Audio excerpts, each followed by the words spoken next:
Welcome to the Inherent Identity Podcast, a place where you can learn the secrets to living as the best version of you. It's not about changing, it's not about becoming, it's about remembering. It's about recovering what you've always had within you, but you just keep getting distracted and you just keep forgetting. Join me, your host, Tyson Bradley, as we discover the practical steps for easily and effortlessly creating a lifestyle that lasts.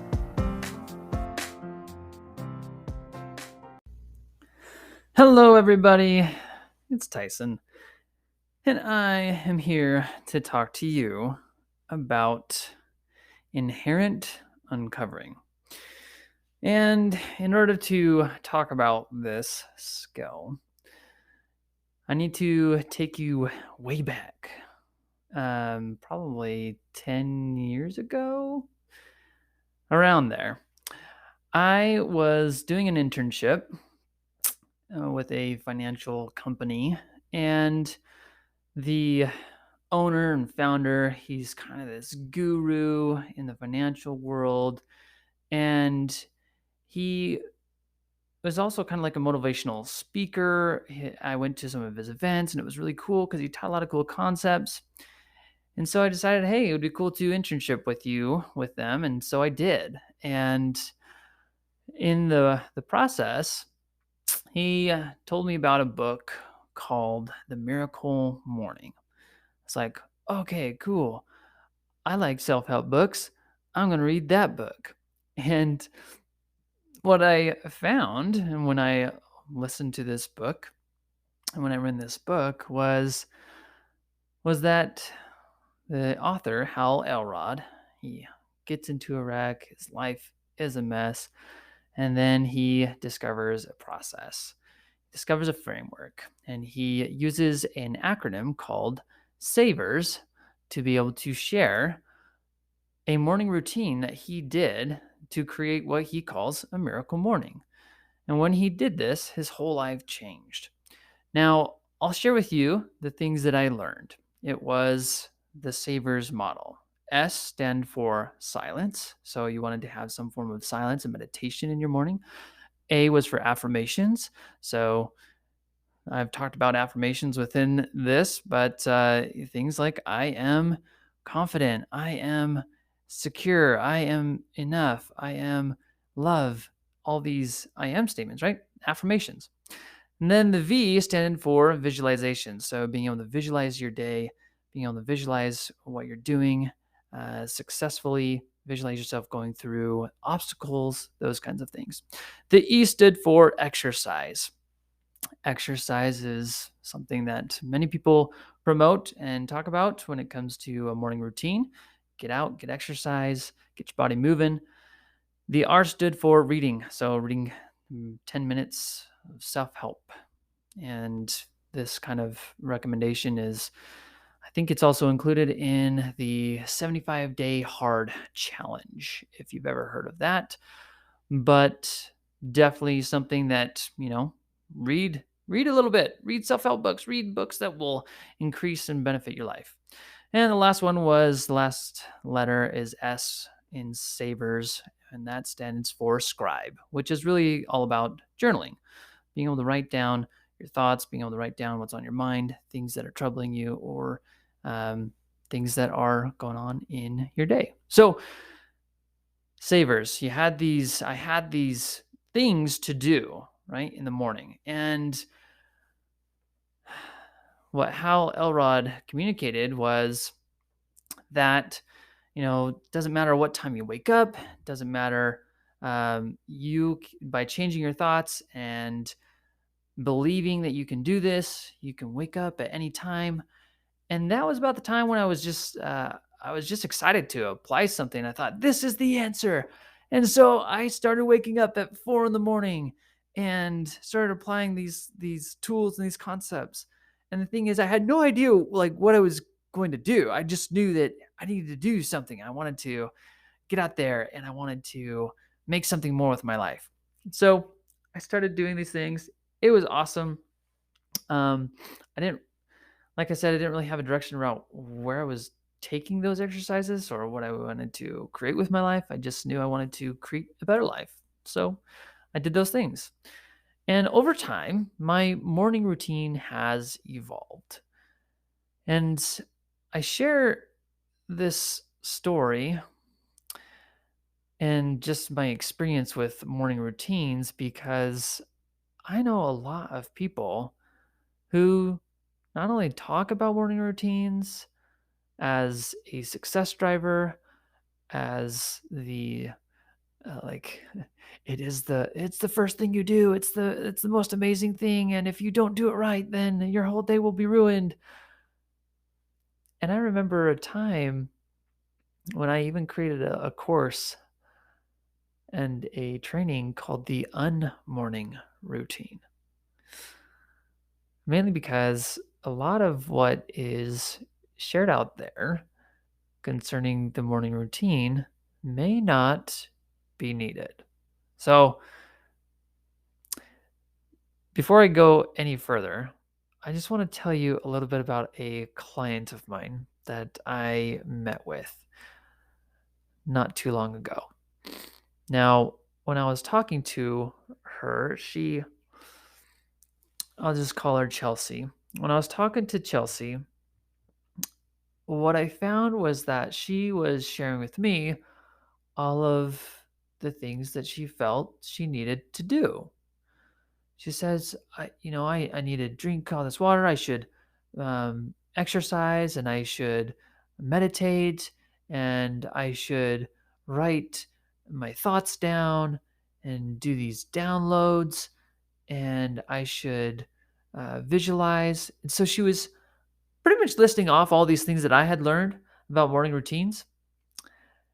And the thing about it is that she just felt overwhelmed.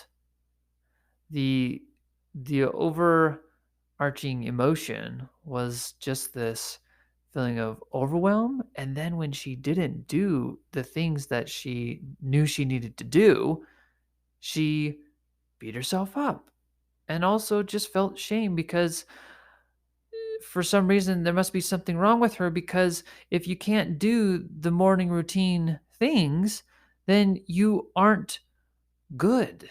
Then you won't be successful. Then you aren't like all the other successful people in the world, because everybody in the world is talking about this. And everybody, all those successful people, all those successful blogs, all those successful things are done. So if you don't do them, then you are flawed. So that was where she was coming from. And I don't know about you and if that's the way that you have felt, where you wake up in the morning and all you really want to do is just sleep. And sometimes you press the snooze and you sleep more.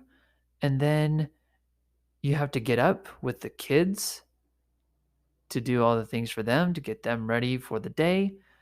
And then what? Then that time that you were going to spend reading your scriptures, or that time that you're going to spend exercising, or that time you're going to spend doing all the things is not there anymore.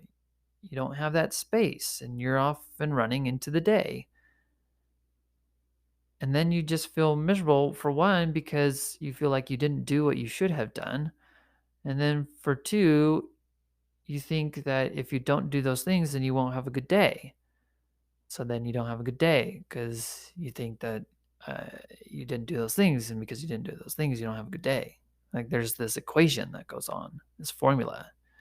Do the things equals have a good day.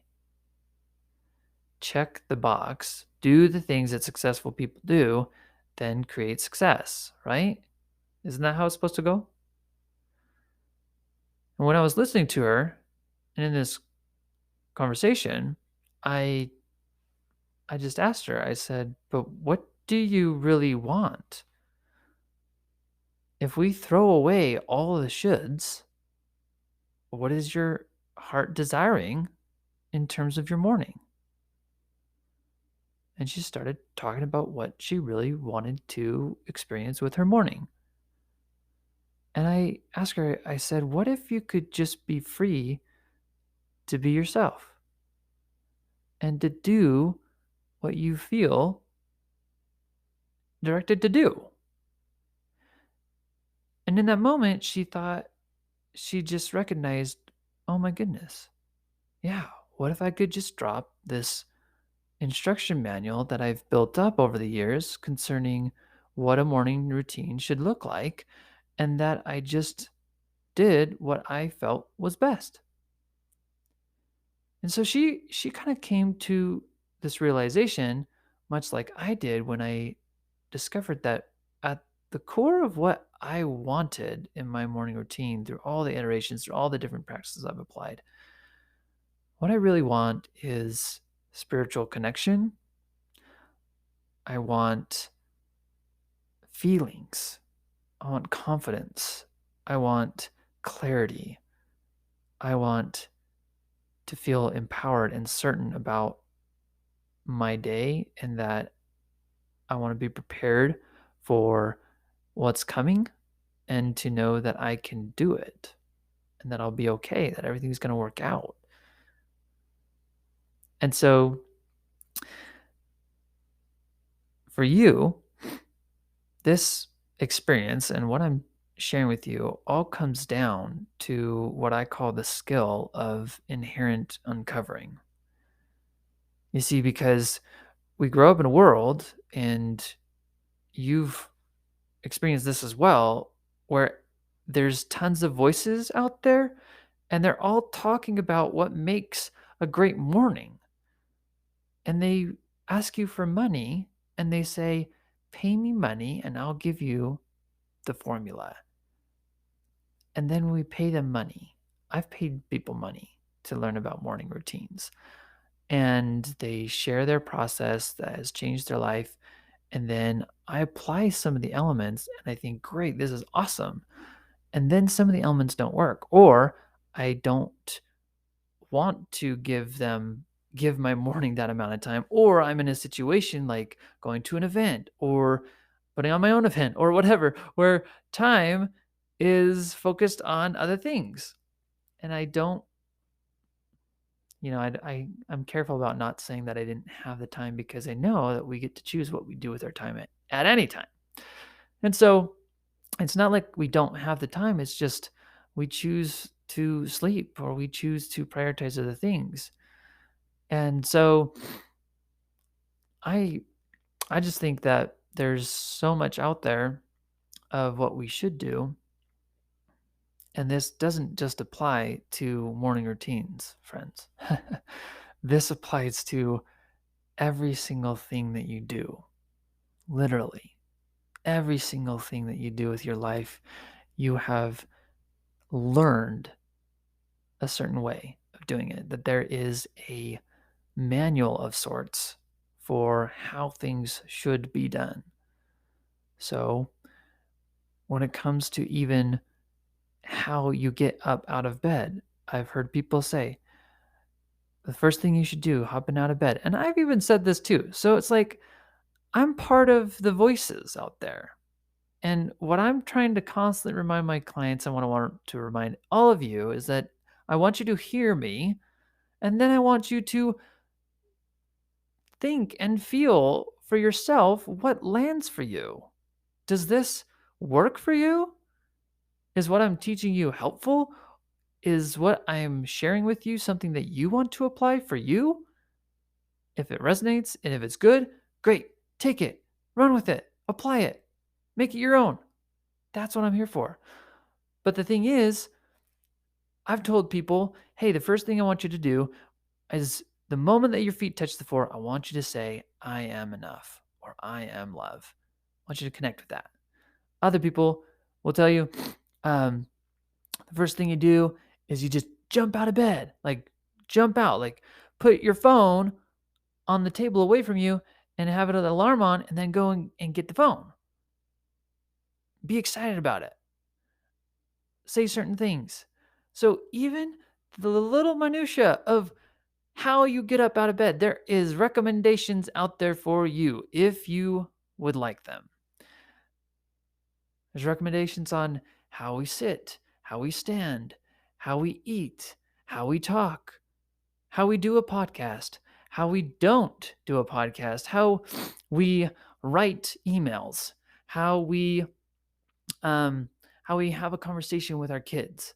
There is all the information you could possibly need out there, all the ways. And I'm sharing with you ways as well. The thing that I want to emphasize, though, is that the enemy for all of us is this learned self, is what I call the neural normal and being neural normalized. The neural normal path is the path of what you've learned and you've turned it into shoulds. And then those shoulds turn into shame and thinking that you are not doing things right. It becomes a matter of right and wrong. And as you keep going on this cycle, what ends up happening is you lose yourself. What happens is that you become so distracted by what you have learned and what you think you should do that you don't listen to what your heart has been telling you and what is right in front of you that you just haven't chosen to listen to.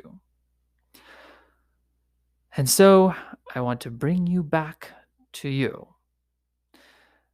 Inherent identity, this podcast, everything that I'm about is to teach you how to hear yourself and to live into your inherent self. Because if you can do that, all the things that you want in your life that you really want, and this is the problem. When I say what you want, a lot of you do is you are saying, I want to have a morning routine, or I want to have I want to eat better. And some of you are wanting from a place of learned wanting. Some of you are wanting from a place of what your parents told you you should want when you were 7.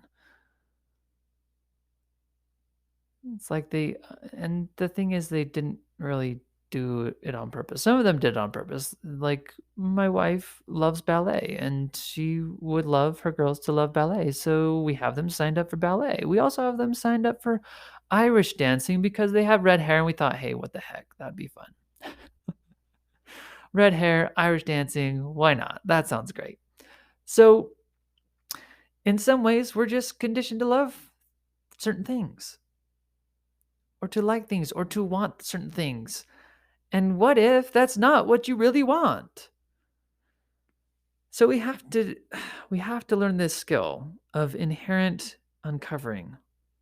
It's a sickness out there that we're so used to just being told what to do and how to do things that we don't even listen to ourselves. So, in any case, I remember hearing from the man, the myth, and the legend, Stephen R. Covey. He said once, if the ladder is not leaning against the right wall, every step we take just gets us to the wrong place faster. You know, I could have worked with this client, Chelsea. I could have told her, yeah, let's try and get you to do all those things that you say you want to do, all these shoulds. But if I were to do that, I'd be only propelling the problem. I'd be getting her to the wrong place faster. You know, what we need is clarity. And another quote that I love is from Byron Katie. She said, you know, the world is as you perceive it to be. For me, clarity is a word for beauty. It's what I am. And when I'm clear, I see only beauty. Nothing else is possible. In connection with these quotes, I wanted to share one that I've shared before. but it's important. And I'll add an addition to it. What I say is this: what you really want is who you really are. Uncovering your inherent identity is the key to uncovering the success that lies beneath. So I'll say that again because I want you to hear it, not just with your mind, but with your heart. What you really want is who you really are. Uncovering your inherent identity is the key to uncovering the success that lies beneath. So, my friends, if you want to stop running around, climbing up ladders that aren't even your own, I want to invite you to join me to learn the skill, which is just one of the three pillars and ingredients and elements that make up the inherent self. And this element is inherent uncovering. I'll talk about two others: inherent tuning and inherent honoring. You combine these things together, and what you get is a life. You get the inherent identity lifestyle. And when you get that, you live an amazing life, one that is yours and not one that is living as someone else. And so I know that is something that all of you want. It is something that I am pursuing and continuing to evolve because I continue to change. I continue to have my eyes open to who I really am. And it's the most beautiful thing in the world because the more I get clarity on who I really am, the more alive I become, the more on fire my life is. And that's what I want for all of you. So that is it, my friends. Have an amazing day, and we will talk to you later. Hey, do you want to create your best life? Do you want to live into it? If that's you, I want you to come and check out inherentidentity.com. This is the place where you get to learn the easy and effortless way to living into your dreams. So once again, come check out inherentidentity.com. We'll see you there.